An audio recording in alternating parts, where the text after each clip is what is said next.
دعاؤں کے روپ میں ملنے والی محبتیں بہت قیمتی اثاثہ ہوتی ہیں۔ ہم ہر ایک کو اپنے ذہن کے سانچے کے مطابق جج کر رہے ہوتے ہیں، یہ جانے بغیر کہ کون کن حالات کی چکی سے گزر کر آ رہا ہے۔ جو رشتے ہماری طاقت ہوتے ہیں، اکثر وہی ہماری کمزوری بھی ہوتے ہیں۔ رشتہ خون کا ہو یا احساس کا، اس میں ضد نہیں آنی چاہیے، ورنہ ضد جیت جاتی ہے اور رشتہ ہار جاتا ہے۔ اچھی یاد۔ ایک دن ہم سب صرف ایک یاد بن کر رہ جائیں گے۔ اپنی طرف سے ایک اچھی یاد بننے کی پوری کوشش کریں۔ جب زندگیوں میں دین آ جاتا ہے تو انسان تھوڑے پہ بھی اللہ کا شکر گزار بن جاتا ہے، اور اللہ اس شخص کے دل کو اطمینان اور سکون سے بھر دیتا ہے۔ ہم تکلیف کے جس مقام پر بھی ہوں، ہم سے آگے ضرور کچھ لوگ ہوتے ہیں۔ انہیں دیکھ کر ہمیں شکر کی لاٹھی تھام لینی چاہیے تاکہ راستہ سہولت سے کٹ سکے۔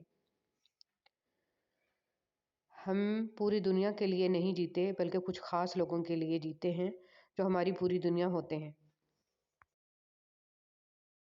رسول اللہ صلی اللہ علیہ وسلم نے فرمایا، قسم ہے اس ذات کی جس کے ہاتھ میں میری جان ہے، تم میں سے کوئی بھی ایماندار نہ ہوگا جب تک میں اس کے والد اور اولاد سے بھی زیادہ اس کا محبوب نہ بن جاؤں۔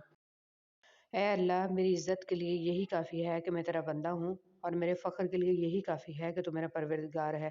تو ویسا ہی ہے جیسا میں چاہتا ہوں، بس مجھے تو ویسا بنا دے جیسا تو چاہتا ہے، آمین۔ دیکھ سکتے ہیں، بول سکتے ہیں، پھر بھی پتھر بنے ہوئے ہیں ہم۔ زندگی کے خوبصورت لمحات میں ایک لمحہ یہ بھی ہے کہ جب آپ کسی مشکل میں ہوں اور قرآن کی تلاوت کر رہے ہوں اور اچانک آپ کی نظر اس آیت پر پڑے، اور اللہ سے مدد چاہو اور صبر کرو، بے شک وہی عطا کرنے والا ہے۔ رشتوں کا ایک روپ مطلب پرستی بھی ہے۔ کٹ پتلی کی طرح جی حضوری کرتے رہو تو سب ٹھیک، ورنہ رشتہ کچے دھاگے کی طرح ٹوٹ جاتا ہے۔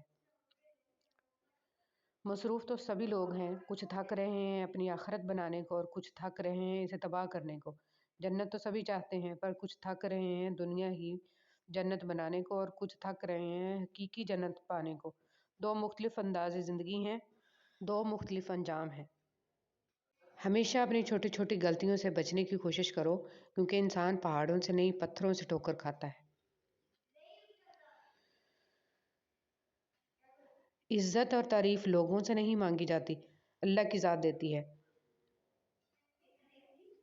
حقوق اللہ میں معافی شرط ہے اور حقوق العباد میں تلافی ضروری ہے۔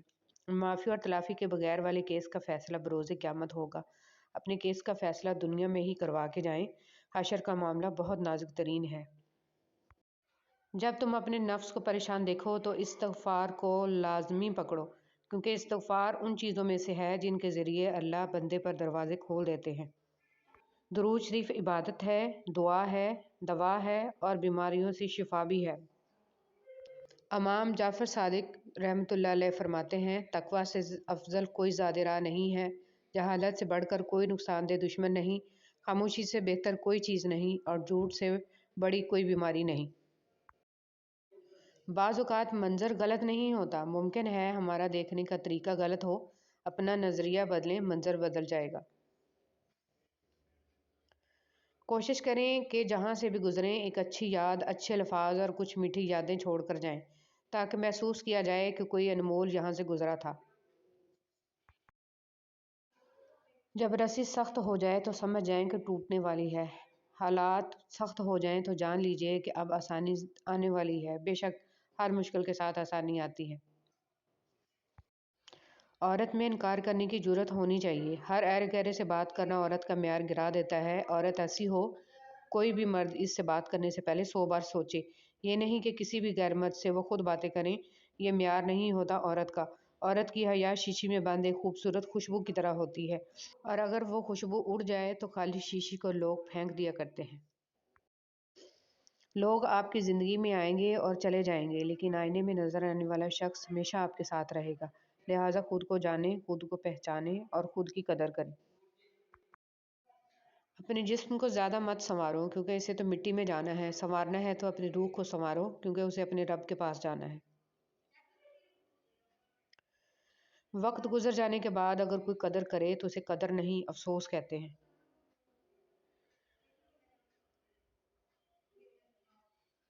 بدترین منافقت جانتے ہو کیا ہے؟ امیر سے ہنس کے ملنا اور غریب سے تکبر سے۔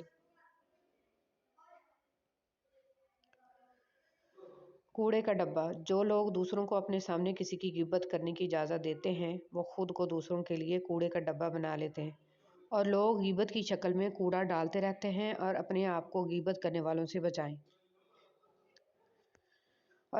اور اس شخص بڑھ کر ظالم کون ہوگا جسے اس کے رب کی آیتوں کے حوالے سے نصیحت کی جائے تو وہ ان سے منہ موڑ لے اور اپنے ہاتھ کے کرتوت کو بلا بیٹھے۔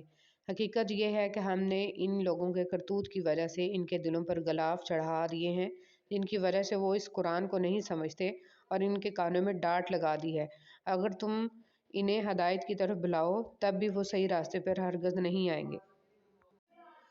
باوضو سونے والوں کی روح بیت اللہ کا طواف کرتی ہے، فرشتے ساری رات نیکیاں لکھتے رہتے ہیں، جب کروٹ بدلتا ہے تو فرشتے بخشش کے لیے دعا کرتے ہیں، صبح جب سو کر اٹھتا ہے تو جو دعا مانگتا ہے وہ قبول ہوتی ہے، لہذا رات کو وضو کر کے سونے کو اپنا معمول بناؤ اور دوسروں کو بھی بتاؤ۔ دوسروں کے لیے اچھی باتیں کہنا، اچھے الفاظ بولنا، اچھی سوچ رکھنا اور دوسروں کے خیر خواہ ہونا نیکی ہے، اور کسی کو خیر کے الفاظ کہہ دینا اور دعائیں دینا بھی صدقہ ہے۔ رسول صلی اللہ علیہ وسلم نے ارشاد فرمایا، غصہ شیطان کے سبب ہوتا ہے اور شیطان آگ سے پیدا کیا گیا ہے اور آگ پانی سے بجھائی جاتی ہے، لہذا تم میں سے کسی کو جب غصہ آئے تو وہ وضو کر لے۔ زندگی کیا ہے؟ آ کر نہائے اور نہا کر چل دیے، سمجھ میں آئے تو غور کرنا، غرور نہیں۔ بحث کے دوران جب کسی کا راز فاش ہونے کا ڈر ہو تو اپنی ہار مان لو کہ بحث میں تم پھر کبھی جیت جاؤ گے، مگر راز خدا کی اور لوگوں کی امانت ہوتے ہیں، اعتبار ہار دیا تو کبھی کچھ جیت نہیں پاؤ گے۔ اگر کوئی ہمارے لیے وقت نکالتا ہے یا ہمارے لیے کچھ کرتا ہے تو ہم نے اس کا بھی شکر ادا کرنا ہے۔ شکریہ کا ایک بول بول دینا دوسرے انسان کو یہ باور کراتا ہے کہ ہمیں اس کی کوشش کا احساس ہے۔ اس دنیا میں سے اگر آپ احساس نکال دیں تو پیچھے کیا رہ جاتا ہے آخر؟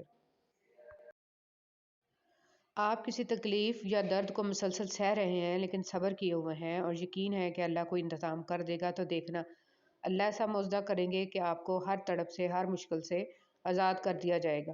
جو تکلیف آپ کو سانس نہیں لینے دیتی، آپ کی وہ کہانی بھی رب معجزے فرما کر مکمل کر دے گا۔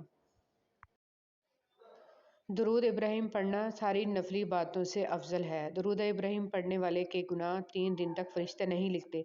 درود ابراہیم کی کثرت کرنے والے کو قبر میں نہ مٹی کھائے گی نہ کیڑے۔ تو آج درود ابراہیم کے فائدے کو اتنا پھیلاؤ کہ ہر مسلمان کی زبان پہ درود پاک جاری ہو جائے۔ سبحان اللہ۔ آج کی اچھی بات، اپنی زبان کو سلام کرنے کا عادی بنا لو، اس سے دوست بڑھتے ہیں اور دشمن کم ہوتے ہیں۔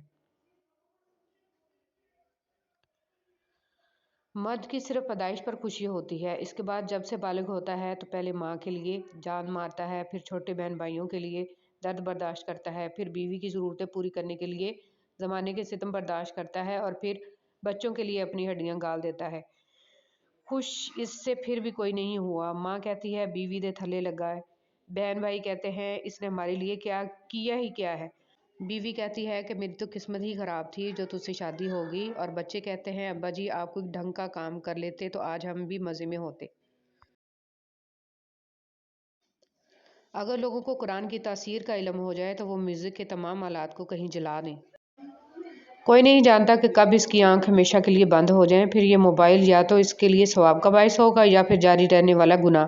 اس لیے موبائل کی میموری ہمیشہ اچھی چیزوں سے پر رکھیں، اسے کبھی گناہ سے آلودہ نہ ہونے دیں۔ چھری نے اسماعیل علیہ السلام کو نہیں کاٹا، آگ نے ابراہیم علیہ السلام کو نہیں جلایا، مچھلی نے یونس علیہ السلام کو نہیں کھایا، پانی نے موسیٰ علیہ السلام کو نہیں ڈبویا۔ اللہ پر توکل کرو، بے شک اللہ حفاظت کرنے والا ہے۔ جو یہ کہتے ہیں ہماری محبت پاک ہے، پاک محبت اللہ رسول صلی اللہ علیہ وسلم سے ہوتی ہے۔ مرد اور عورت کی محبت ضرورت کی محبت ہوتی ہے۔ کوئی کہتا ہے دنیا پیار سے چلتی ہے، کوئی کہتا ہے دنیا دوستی سے چلتی ہے، میں نے آزمایا تو پتہ چلا کہ دنیا تو مطلب سے چلتی ہے۔ کوشش کریں کہ روزانہ صدقہ کریں، خواہ بالکل معمولی سا ہو، تاکہ آپ فرشتے کی اس یومیہ دعا کے مستحق بن جائیں، اے اللہ خرچ کرنے والے کا مال باقی رکھ۔ ایمان جب انسان کے اندر اپنی جڑیں مضبوط کر لیتا ہے تو برائی مشکل اور نیکی آسان ہو جاتی ہے، دل نرم اور آنکھیں نم رہنے لگتی ہیں۔ استغفار پڑھو، جب کسی مسئلے میں الجھ جاؤ تو یقین سے استغفار پڑھو تاکہ آپ کا معاملہ جلد سلجھے۔